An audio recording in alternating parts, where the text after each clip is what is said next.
Prophecy, September 2, 2015, at about 8:50 a.m. Eastern Standard Time.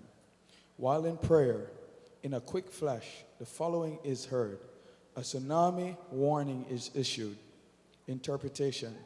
A very major earthquake is determined upon the east shortly. It is to take all precaution where possible.